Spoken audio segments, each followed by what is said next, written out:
नोंथांमोना नुनो मोननाय नैबे सावगारिया समाजारि बिजोङाव गोसारनाय मासे खुसुंखौ गोथां गोब्रामै सावनायनि।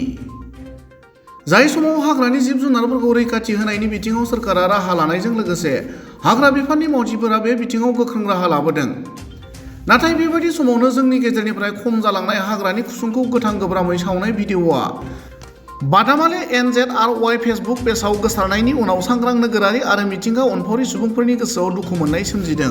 गुबुन फारसेथिं समाजारि बिजोङाव खुसुं सावनाय भिडिअ गोसारनायनि उनाव चिरां जिल्ला हाग्रा खोन्दोनि मावख'गिरि कुन्ज बसुमतारिया दायनिगिरिखौ नायबिजिरनायनि गेजेरजों साजा होनाय जागोन होनना बुंनायजों लोगोसे अरन NGOनि गाहाय नेहाथारि रनजित बसुमतारि आरो चिरां जिल्ला प्रेस क्लाबनि लोगो आफादगिरि जयन्त देबनाथ बिथांमोना गोथौ दुखु मोननाय फोरमायो। হয়, এইটো নিৰ্মমভাৱে কৰা হৈছে আৰু এইটো মানুহজনে মানে চেডিষ্টিক প্লিজাৰ লোৱা নিচিনা দেখা পাইছে। এইটো মানে আছাম ৰূপ টাৰ্টল, এই যিটো মানে ৰেয়াৰ মানে স্পিচিছ, সেইটো সংৰক্ষণ কৰাটো আমাৰ দায়িত্ব। যি ঘটনা হৈছে এইটো আমি ইনভেষ্টিগেশ্যন কৰি আছো আৰু আমাৰ ফৰেষ্ট টিমটো তেখেতক বিচাৰি উলিয়াই ধৰিব। এইটো দুৰ্ভাগ্যজনক কথা। এটা ৱাইল্ড লাইফ স্পিচিছ এইটো সেনেকা কৰাটো আমি নিবিচাৰোঁ। কমপ্লিটলি সেইটো ইনভেষ্টিগেশ্যন কৰাৰ জন্য আমি ডিপাৰ্টমেণ্টত লিখিম আৰু সেইবিলাক হ'ব নালাগে।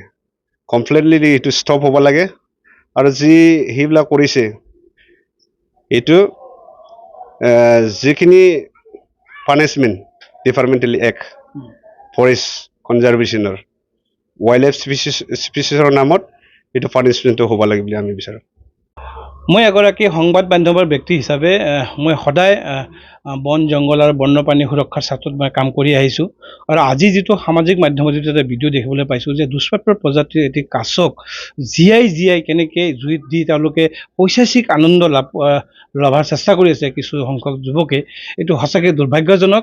মই ভাবোঁ যে বন বিভাগে এই সমগ্ৰ বিষয়টো সহজভাৱে নলয় এই যিগৰাকী যুৱকৰ ফেচবুক একাউণ্টত এই ভিডিঅ'টো ভাইৰেল হৈছে, এই ভিডিঅ'টো আঁত ধৰি ইয়াতে উপযুক্ত তদন্ত হ'ব লাগে আৰু ইয়াৰ আঁৰত কোন লোক জড়িত আছে তেওঁলোকক বন্য আইন প্ৰয়োগ কৰি তেওঁলোকৰ বিৰুদ্ধে কঠোৰ শাস্তি প্ৰদান কৰিব লাগে, যাতে ভৱিষ্যতে এনেধৰণৰ কাৰ্য কোনো যাতে সংঘটিত নকৰে আৰু আমাৰ বন্যপ্ৰাণীৰ সুৰক্ষাৰ ক্ষেত্ৰত যাতে আমাৰ এই বন বিভাগৰ লগতে যে সাধাৰণ ৰাইজেও যাতে সচেতন হয় এই বিষয়টো লক্ষ্য ৰাখি কাম কৰি যাবলৈ মই বন বিভাগক অনুৰোধ জনাইছোঁ।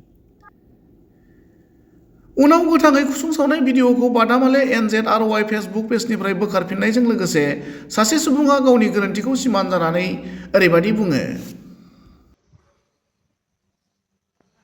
खुलुमबाय लोगोफोर, आंनि बादामालि फेसबुक पेज चेनेलाव बयखौबो बरायना लानाय थाबाय।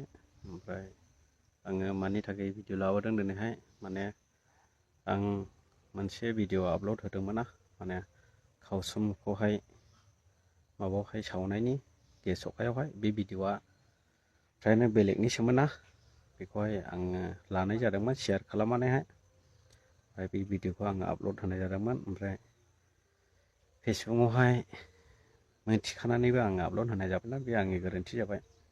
माने रेस्ट्रिक्ट फैयोना फेसबुकआवहाय, दायो बे भिडिअखौ आङो अलरेडि डिलिट खालामनाय जाबाय। बेयो आंनिनो गोरोन्थि, माने बिदि बुस्थुफोरखौहाय फेसबुकआवहाय होनो मोना अब्लाबो आं होनाय जाबाय। अन्नानै आंखौहाय निमाहा खालामदो। जायानाखि भिडिअखौ होथावा आं बेखौ होबाय, बेनोसै आंनि खावलायनाय। भिडिअआ जेसेनो बुंलाङो एसेनो गोलाव जालाङो लोगोफोर, बेखायनो आं दिनैनि आंनि रं भिडिअ होनायनि सोमोन्दै आं दिनैहाय दायो भिडिअनि सोमोन्दै बेखिनिखौल' बुंनानै दोनबाय लोगोफोर, जाहाथे आंनि भिडिअनि सायाव रावबो जेबो गाज्रि कमेन्टबो खालामालासिनो, जेबो रेस्ट्रिक्ट खालामालासिनो जाहाथे आंनि पेजखौ मोजाङै मोजां सालायनो हानाय बायदि, बेनो आंनि खावलायनाय। आंनि नायगिरि नोंथांमोनखौ खावलायनाय थाबाय। आङो आपल'ड खालामनायनि उनावहाय आं दाबसे जायगायावहाय बेस्थ'हाय दंमोन, नङाब्ला आं लगे डिलिट खालामगौमोन बे भिडिअखौ। ओमफ्राय कमेन्टआव नुनानै आङो बे भिडिअखौ अलरेडि डिलिट खालामखानाय जाबाय लोगोफोर, जाहाथे रावबो जेबो रेस्ट्रिक्ट खालामालासिनो अन्नानै रावबो जेबो भाइरेल दा खालामसै, बेनो आंनि खावलायनाय।